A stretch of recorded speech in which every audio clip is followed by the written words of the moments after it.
I think when we moved to Iowa in '96, it was my first exposure to church planting. Grace Church had just planted a church in Norwalk. And so as I kind of began to poke my toes in that water and read the scriptures and talk to David, I became very moved by church planting. I went to David and I said, I really would like to preach more. And he said, well, it sounds to me like you need to pastor a church because that's where you get to preach. He said, this church already has one. I began to think about that. Like, if I really want to preach more and to more people and to different kinds of people, that means pastoring. In those months, God just said, why don't you plant where you are? And so I went to David and I said, I tell you what, I'd like to plant in Ankeny. So he said the elders would pray about it. They did. After a month, they came back and they said, Todd, we don't feel like this is the right time for us to launch in Ankeny.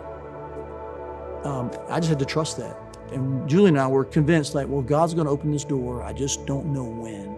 David gave my name to a church in Sheraton. They were brand new. And so I got a taste of helping a brand new church get started.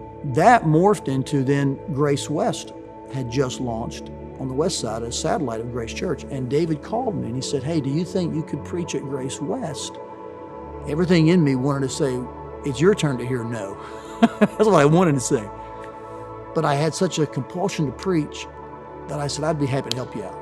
Well, I did that, and that turned into actually just begin to preach every week at Grace West. So Bob Deaver and I partnered as co-pastors there. And so when I went to Grace West, I told Bob, I said, hey, more than likely the Lord's going to open a door in Ankeny.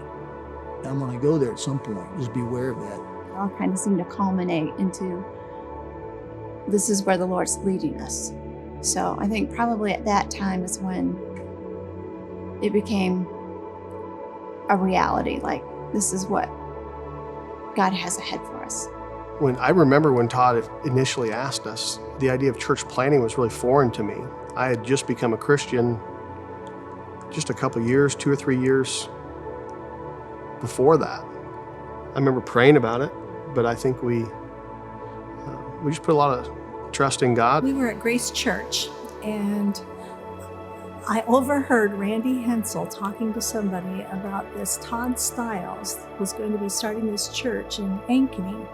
When I heard Randy say that, something just ignited inside of me, and I went to my husband. I said, Robert, I don't know what this is, but I think this is something that we're supposed to be a part of. Hearing Todd preach the word at Grace West, seeing his passion for reaching lost people, and then knowing the people that were surrounding that just really excited me that something major was going to happen and God was really going to move and be at work. And I wanted to be a part of it. I wanted to give of my time so that we could reach Ankeny for Jesus Christ. All in all, about 32 or 33 people were sent from Grace West in June of '04. And we began to work the field here in Ankeny all summer, and we planted in September. And I think it was Randy, actually, that initially suggested that we meet at Nevlin Center, which is where we're headed now. And I don't think anyone really liked the idea at first. It just seemed like it wasn't in the most conducive place to start a church. I think it was a very financially feasible option for us. You could get some free office space, or maybe it was free meeting space if you rented office space there. I think that's what it was. And the office space was very, very cheap. So we prayed about it, and to be honest with you, it fit our budget well. It left us more money to work with ministry than we would have had otherwise. So we took the plunge. We all talked about how the parking wasn't great. It was in kind of on a dead-end street. Uptown Ankeny wasn't always the kind of place where everybody, would drive by. I remember when we kind of announced that we were going to be starting at Nevlin, I had a number of pastors call me, guys in the city say, that's just a graveyard for churches.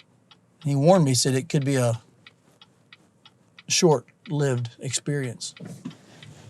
Yeah, just pulling in here brings back all kind of memories about doing this every Saturday night, every Sunday morning, those first couple of years. This hallway kind of became the place where we'd set up tables for welcoming and different things like that. So this is where we first met. And so to be frank with you, it doesn't look a whole lot different in some ways. We actually used the round tables like you see here when we first started. we'd go this way, kind of a tunnel look. At a certain point, we flipped it around and we had our stage up here this way. Starting in September, we filled it up once, and we went right to 2 services in January of 2005. We used to hang blue curtains all the way along the back here and that side to try to cover up a lot of the walls and kind of create a backdrop look. And so they'd come in every Saturday night. They'd come in here. We had keys. They'd come in here and they'd take this place, turn it into like an auditorium, sound system, and so forth like that. And we'd take it back all down every Sunday after church. We came in on most every Saturday night with a team of people, and we would pretty much hang up backdrops because some of the hallways were just not really in good shape. Some of the walls weren't looking good. In fact, this here's where we had our very first office. All 5 or 6 of us just worked in there, kind of in cubicles or desks. And so right across there was our very first room for our youth. We renovated it. Mike did a great job just gathering teenagers, and that's where they began to first meet in the week. So we kind of met downstairs on Sunday, met up here during the week. This is where our band would practice on Wednesday nights a lot of times. We got that hallway, eventually used the ones downstairs. So we kind of gradually just began to creep out among in the building and get more space. We rented this room as well. And we just really made it a room we could meet with people who were new to church for like the newcomers, or we could meet with them for discipleship. I remember meeting in this room multiple weeks with Dave and Sarah Farnsworth. They were married, but they had no children, and they'd just come to church, and Dave had actually just become a Christian downstairs in that cafeteria during one of our services. And they were so thirsty and hungry. We'd meet in this room on Wednesday evenings for a few weeks and just for discipleship and talk about church and Christian life. And to see them now at First Family, you know, with their kids, and just have grown so much, still thirsty for the Lord, and yet so far from where they were. It's just a good memory of what can happen. I think the Saturday before we launched, we all met in this room for multiple hours just to pray for the next day in our first service. And so those kind of memories are special as you think about what really matters in church planting. Is you really work like crazy, but it's those times of prayer that, you know, the Lord really works in your heart with. So we just met all around these tables and on our knees and just prayed for hours that God would use our church for His glory in our city.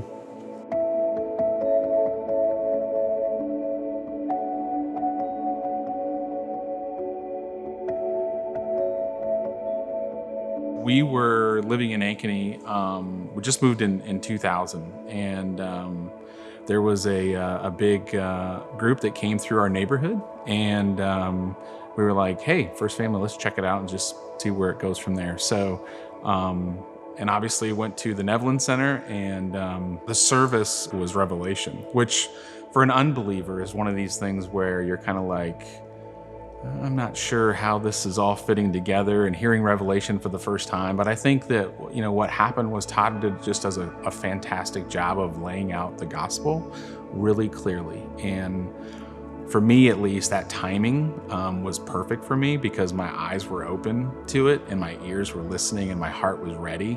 And so for me, just right in the Nevlin, you know, just sitting there, going through Revelation, and all of a sudden Todd at the end of the service says, you know, let me tell you about the gospel, and just shared it plainly, and just realized, you know, what place I was in at that point in time, and then just asked the Lord in my heart, and yeah, it was perfect. So perfect timing for that. Nevlin started out with Todd saying, we're going to go look at this possible office space at the Nevlin, and it's this little room underneath the stairs, but we think it might work for an office, which later on became the storage. It was a lot of work. There was a lot of setup, tear down. All hands on deck.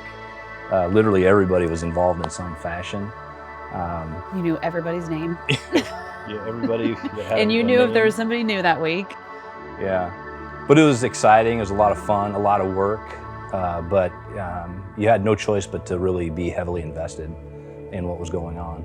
We would set up and transform the hallways into this amazing jungle because our theme was Wild for Jesus. So we would hang copper pipes through from the ceiling, hang that on fishing wire, right? And we would connect all these copper pipes together and throw these tarps over it. And we had trees and we had stuffed monkeys and we had all these tarps. And I mean, it took hours to set up. At that point, I was still working part-time at the church, and I was working full-time at Wells Fargo, and they were sending me to Las Vegas to do some work. And so I would pack those tarps before we started into my suitcase.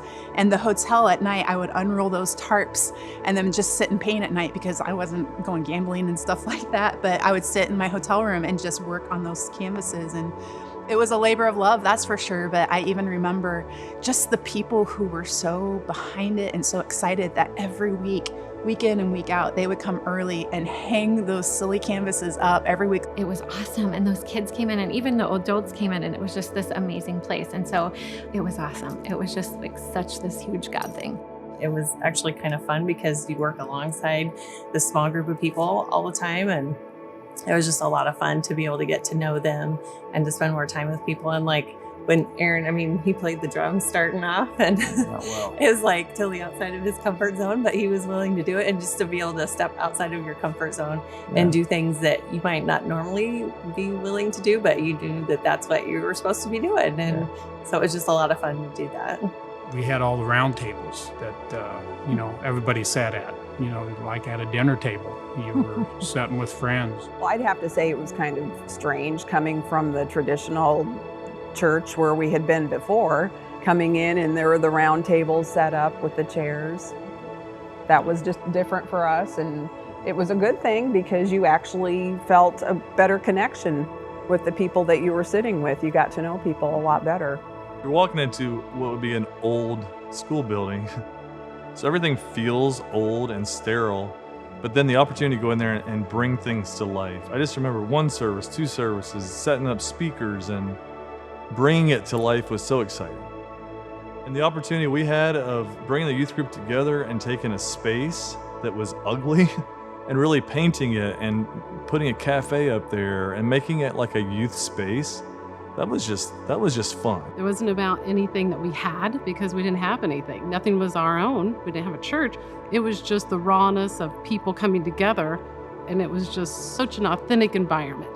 And it was just great to walk in knowing that we were connecting with believers in a way that didn't matter what we had or didn't have. We were just there to worship. We showed up on Sunday morning and it was bring out the black boxes. Let's unpack this church. Yeah. And then it was, amen, pack it up, right? And so we would pack it up, put it back together. But it was in those times of doing that every Sunday, building those relationships. And so those are still some of the people we're closest to today. The friendships that we made, and so we still have those core friendships today. Randy was the first small group pastor. He's the one that coined the term lighthouses. So his focus was he wanted every single person to be impacted by a small group. I think he knew that as the church grew, people need to be connected in a more intimate way than just coming on Sundays, and to have somebody to reach out to when you need help. He was very passionate about it, and I think he laid down a good foundation for it, and his passion for it helped infuse it into the DNA of the church, I think. It was special. It was a special time because you were all working together and bringing that whole worship experience about. I'll never forget the feeling that I had when I walked in that one room with all of the cubicles, and Todd said, "This is your office." And it was a cubicle in this big room. But though there was an excitement in my heart because there was an excitement about the church in general. And so there was something about it that it was new and refreshing to me because it wasn't about all of that stuff. It wasn't about facility. It was about people. It was just excitement, and there was a family feeling that we were all in this together, and let's just see what God has planned.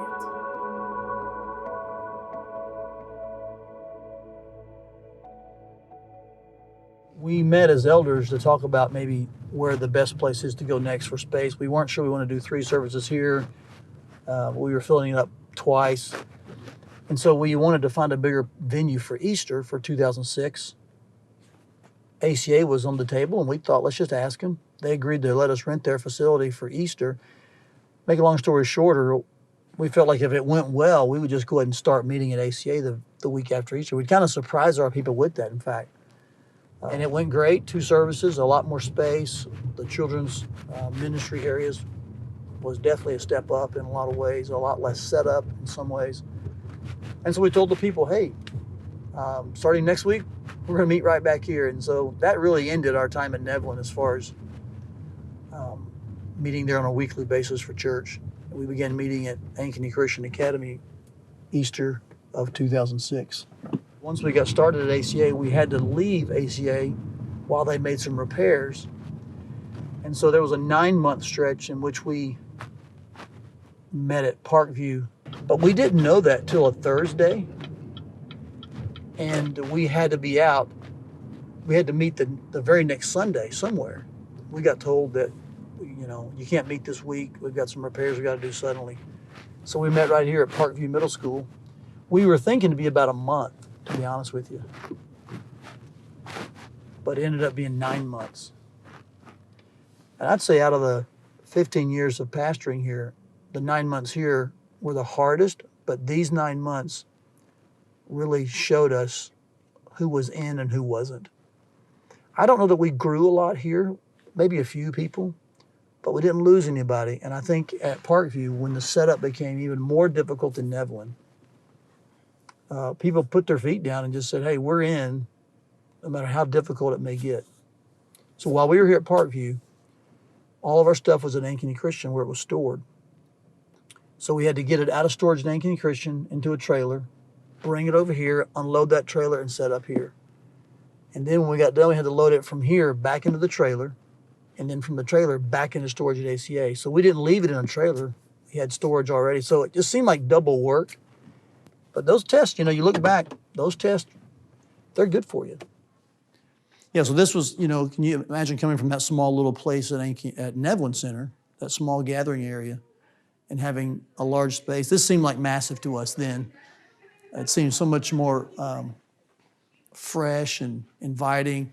And then, of course, after meeting in that cabbage-smelling cafeteria, to be able to have an auditorium like this, we just considered it a great step. We were so thankful. We shared this with them, and they were so generous to us. We were able to store all of our sound stuff and just leave it in place, use their sound system. Of course, you see it now. It's got the theater look. But when we were able to move in, we were so anxious to get out of Parkview and into this place for many reasons. They let us inhabit it when there was nothing here but a concrete floor. We actually brought our own chairs for a few weeks. And so, you know how you go to a soccer game or to an outing and you bring your own chair in a bag, For a while, that's what would happen. We'd all walk in and kind of walk down with our chairs. We were able to use their classrooms. They were very generous in letting us use their various classrooms on Sundays. Shalina had such a great team with her. And so every week, these 2 hallways would just be teeming with children. I think we used just about every single classroom in these hallways, if I'm not mistaken. I didn't get back here a lot, to be frank with you. The Lord was really gracious to us. What's ironic is that we had some experience with this place before it was Ankeny Christian. When we first moved to town, this was a theater in Ankeny. And I brought Brett and Bethany here to watch Space Jam. And so it's just interesting that we've been in this building for 3 purposes. One, to watch a movie with my kids as a citizen of Ankeny. Next, I was here as a pastor of First Assembly Church in the same room. And then now it's part of Ankeny Christian Academy that we come and speak in chapel. But just funny how your life intersects with certain parts of your city in different ways if you just kind of stay there long enough. And those are all just good memories of what it means to kind of plant a church in the city and be part of that city for a number of years. We believe in our family that God specifically not only brought us here for a new job, but He also brought us here to do some really restorative, reparative, heart work in us, in our lives. In November of 2009, I was fired by the eldership for looking at pornography at the church office, and being confronted by Todd and Dave Nelson about it. I lied, and so therefore I was fired. But through that, they were willing to work with me, because it wasn't just the fact that I had viewed it once, but it was the fact that it was an addiction in my life. And the elders decided to work with us, and I decided to stay.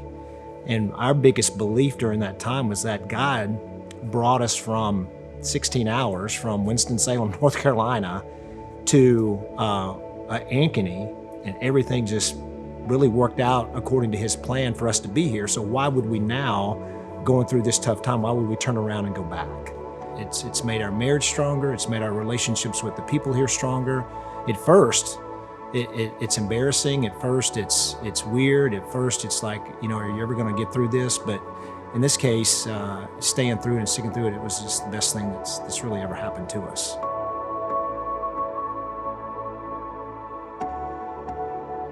ACA had more of the church feel because we were in an auditorium and kind of had more of that kind of environment. Not completely gone with the tear down and setup, but still some work, just not as much. We had to clean a little more meticulously there than we did at Nevelin, because they were holding active classes in the rooms and the teachers, and it was a challenge that we really had a good time with our co-workers. It just seemed more organized, more structured, but a lot of the same things were happening. I mean, I remember holding VBS there, like Sarah Hensel leading songs out in the lobby, and the big rush for the donuts out in the lobby, the kids. The plates of donuts. Yes. Yeah. I remember that being a big deal. And probably the best part was that there were still donuts. Whenever we held our first worship service out at this middle school for Summerfest, we were out there on I think it was their field, and we went out there in that facility, and we had to set up electricity, we had to set up sound, we had to bring in staging. It was a lot of work, but you know what? God brought it all together. The place was packed with people, and there was singing like you wouldn't believe, and we worshiped the Lord out in the open air. It was a beautiful, fresh morning when we gathered out there, and that was probably, as I look back on all of my years of experience leading worship, that was probably the most fun, most memorable experience I ever had in leading worship with a church. Seeing our son be baptized. Craig, I'm proud of you for taking the step today, okay? I really am. And I'm a little speechless too right now. But we're bringing you guys into what's been a long story for Craig, okay? I want you to embrace that with him. And Craig, I want to ask you, do you believe that Jesus Christ and his death is the only hope you have for your soul? Amen. And God knows that his grace is bigger than our sin. Amen. Amen. His grace is enough, Craig. His grace is enough. So I baptize you, my brother, in the name of the Father and the Son and the Holy Spirit. Buried in baptism, raised to walk. Different men in the congregation have been, a part of his life, and so we look fondly on those days. Well, the church had grown to the place to where we definitely needed our own facility. We had purchased a piece of property, a very nice piece of property. In fact, we did mud volleyball on it every year during Summerfest for a few years anyway. So, we'd have the phone board up at ACA week after week about the proposed building on the new land. And we were serious that that's what we would build. We really wanted to. We had saved some money. We had looked at costs and loans, but what we were finding was that our growth was demanding redesigns, and that redesigns would increase the cost. But the way the cost would increase was this much, and the way our savings would increase was this much. Every time we put numbers together, nothing would ever really make sense for us to do. or strap our church with debt. He would come home from elders meetings and just be kind of frustrated about the building process, and we just can't even talk about that anymore. So we were on our nightly walk around the neighborhood and we saw the sign, and I'm like, hey, that looks like a good opportunity. You know, a lot of churches are doing warehouses, and you know, maybe this could be a good space for us. And he was definitely not on board with the idea. I think there are many times her faith was much stronger than mine. I'm not sure I know why, other than the Holy Spirit's gifting, perhaps God's power in her, but I know she walks with the Lord. And when I would feel maybe things bearing in on me, maybe her distance from it to a certain degree, and then her to speak into my life with a lot of faith, I think it was very crucial. Todd came in my office one day and says, man, you're not going to believe it, but I just got a call from these people, and they've got this building over on Magazine. And I don't know, but it sounds like an opportunity. We need to go look at it.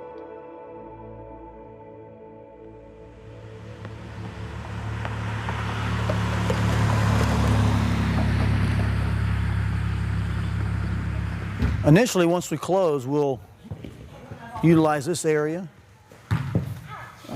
as our sanctuary. The city's asked us to delineate at least an area for a main auditorium that would work with the parking. So we can seat about 330 people with the parking slots available. So while we draw up plans for the rest of the facility, and at least we can move in quickly, this will be where we will actually meet. The elders are in 100% unity. This is we feel like a Jesus drop. So this didn't look this way at all. There was a big window there. When you walked in, there were batting cages and a big net over there where the cafe is. And so it just had the sense of like a sports kind of university, which is really what it was. But we saw a lot of potential here. So we began to think about how we could transform this to a functional meeting space. And initially what we did was, starting about right here, pretty much from this court all the way over, there was no entrance there, all the way over, we had all of our children's classrooms. And so they had walls that were 5 feet, 8 inches tall. It was the limit we could go according to the city. And we housed all of our children and nursery in this area. In fact, I'll just show you this. What now is closed off and is our library and storage, that actually was the nursery underneath the offices. It was more open, and we had to install some heaters, and I'm still surprised that people put their kids back there. I am, but this is really where everything happened from birth to about 5th grade, because there was no building behind this building. There was no student center. So we took about 3 months to kind of move in. Ryan Levang was just tremendously helpful, worked with Shalina, and a lot of guys and ladies just came out, and we built these partitions. We laid flooring, we cleaned, we painted. And so we just moved in. Jim Parley ran some electricity even to these partitions so we could have that for each of the classrooms. It's hard to even picture that now because it looks so open. So this here was actually an indoor soccer arena. So when we bought it, it looked more like a hockey arena actually, because it had glass. It had some bleachers that would sit along this wall. And there was no wall there, it was just insulation only. And so a couple of small bleachers, and then pretty much the entire area was just like a hockey, indoor soccer glass, you know, this tall. And so we unloaded all of that, got this room down to its bare bones, refinished the floor and the walls. They started to install stuff we needed for the whole services here, sound system, projection, and Marty was just instrumental in that with his team. And so all that took place. But yeah, when we first bought this was just a green carpeted, circular indoor soccer arena. That was batting cages, and these were open gyms. And it needed a lot of work. This staircase, as well as this top floor, it smelled like a wrestling gym. I mean, more than just a workout space. It had the smell of sweat all through it. And the reason was because this room here was once used for Acceleration Iowa. And so the carpet, it had lots of weights and speed items. It smelled like a sweat box in here. But we cleaned it out, and Mike and his team took the stuff that was at Nevlin, where they stayed for the youth the whole time we were at ACA. They brought it over here, and this became kind of the youth room. You can kind of see some of the things they designed still exist today. We had thought about renovating this space here and making an entire second floor except for the area with the gym. But the team in charge of that came back with a really smart recommendation that it would just be more cost effective to just build a steel building out back. And so we pursued that avenue, and that's what became the Student Center. And man, that was a good day when we could tear down those partitions and move into a space with classrooms, much like we had at Ankeny Christian. That was that's really kind of ironic. We went from Nevlin when we were setting up every week and kind of making do with some kids' spaces. And then we felt a real upgrade at Ankeny Christian. And then we moved back here for 3 years. We kind of went back to the beginning days of just partitions and making do. And we had, and we just still have, some tremendously committed workers in our children's ministry. Those were some hard days, I'm sure. But man, the Lord provided. We were able to build this building here. And when I walk through this building here, both the bottom and the top floor, it's a far cry from Nevlin Center, and we were so thankful for it. But I think sometimes if you weren't part of those early days, or if you don't know where we came from, or if you don't have some mental image of what we kind of put up with, even with the partitions here, you can almost take that for granted. And that's just a beautiful space. It's so functional, so helpful. But my appreciation for it is deeper because I know where we were for so many years and all that our workers and our families and our kids put up with. One thing this has done is it's kept us a content people. And I'm really thankful. In fact, I would say, I believe buying this old warehouse is probably one of the best decisions we made in our 15 years, because it's kept us away from trying to see a place as the main thing. It's kept it from being a treasure, and it's just simply a tool. So we let our city use it in all kinds of ways, different groups and people, because it's just a tool to advance what really matters, and that's God's kingdom. So I'm kind of glad God just gave us an old warehouse. I think it's been a great way to stay humble, and God's used it to sanctify our church in ways that I probably don't even know yet. I didn't grow up in a church family. My wife did. After we got married and we had our son Brock, you could just tell like things were, in our household, things weren't going real well. And not having God's presence in my heart, in my life, was something that it was very evident. During that time, I was angry a lot. We'd just get upset at the smallest things. And what was missing was the fact that we didn't have a church home. I didn't have that relationship with the Lord that I needed to have, where I was in the Bible, where I was reading His Word, where I was praying to Him. It took First Family to fix that for me. And for the first time, it wasn't just going to church and okay, I'm going through the motions. It became, I'm going there and I'm going to listen, because what these guys were talking about was something that I needed. And so I think probably more than anything, that's what First Family's given me, is that kind of, kick in the pants that, hey, this is something that's very important in your life and you can't be without it. I still remember Chris Parley and Aaron Crabb's heads were they were Sunday school teachers, and their heads would stick out above the cubicles. And so you would know when Aaron or Chris were teaching Sunday school. It really put you in tune to really reach out to the kids, to really do things, to really get their attention, and to build those relationships. And I think that really is a good thing. I grew up around this building, and there was a tornado that hit here in 1974, and the front part of the building was pushed in, and I remember that, and I was 10 years old at the time. And then as my family grew and I started to have children, we participated in Sports University a lot here in this building. And so it was really, again, kind of just an affirmation to see how something that had been used as a warehouse and then as a community sports center was now being used as a church. And I really appreciated the vision of the elders at that time to take something like this and invest in it, as opposed to spending a ton of money building a building that in the end would not have provided a fraction of the space that we have available to us here. The Lord gave us this building for like $800,000, if I remember correctly.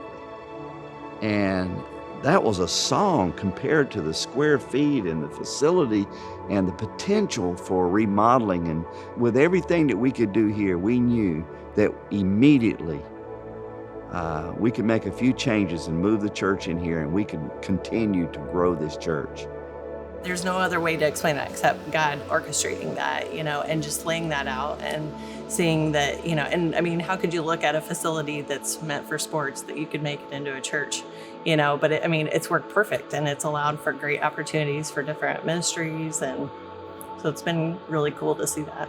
Meeting at Nevlin and having that and having classrooms that didn't have a lot in them.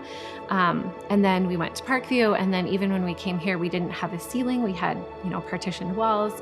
So for me, like building the kids wing, I just walked in there and just floodgates, right?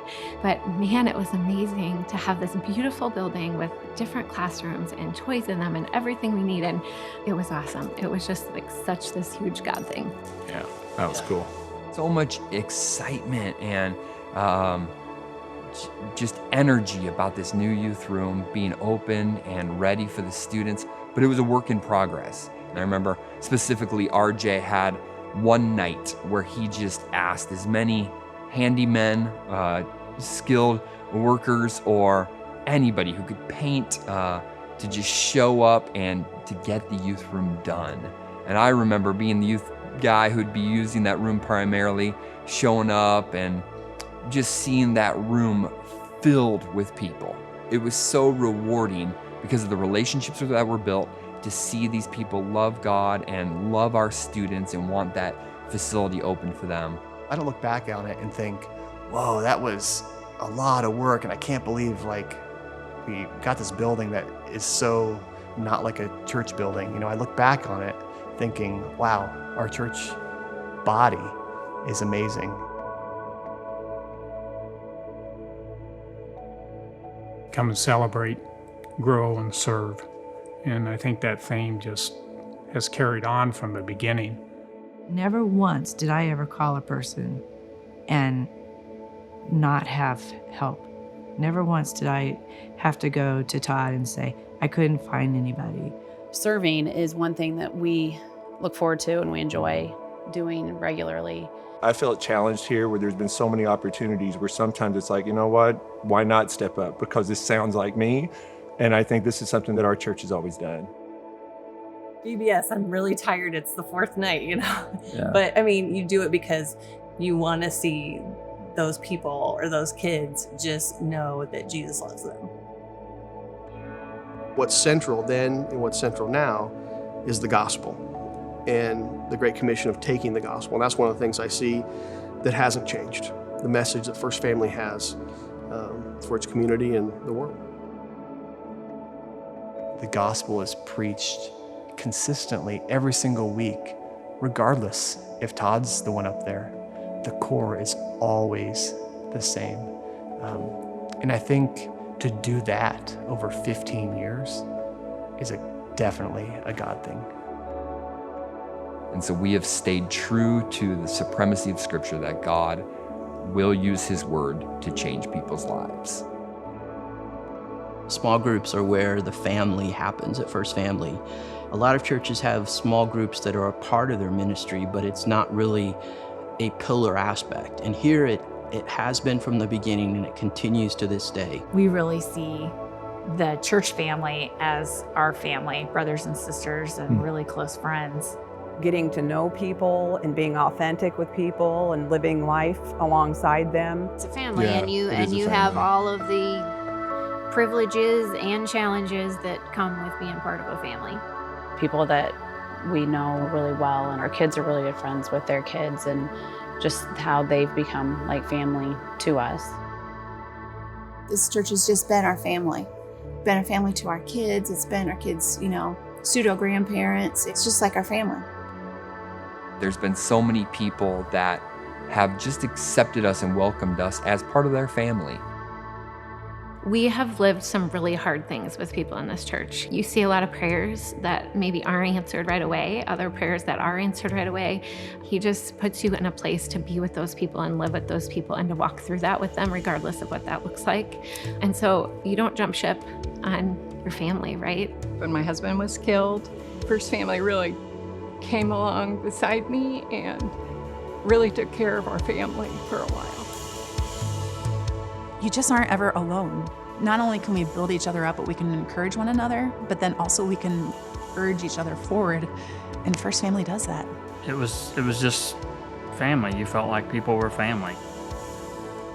Being able to have First Family be where Dave got saved, have First Family be where we are raising our children to know the Lord, and to see our daughter get baptized, and for Dave to baptize her, it's just been our home. These people that we've come to love and care about are our family. We just feel at home here. This is home. And so when you show up here, you are home. You are with your family.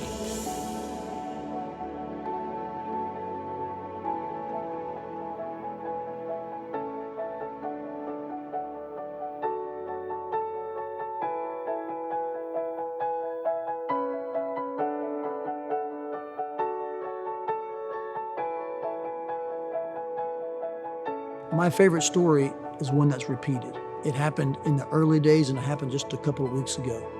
I can recall a man in our church who came to me afterwards and he said, I was sitting at that table in Netherland and I asked God to save me. He said, can you tell me what that means? A couple of weeks ago, a young man came to see me after the service. He'd been attending for about a month, but he heard the gospel. And somewhere in that process, he cried out to God to save him.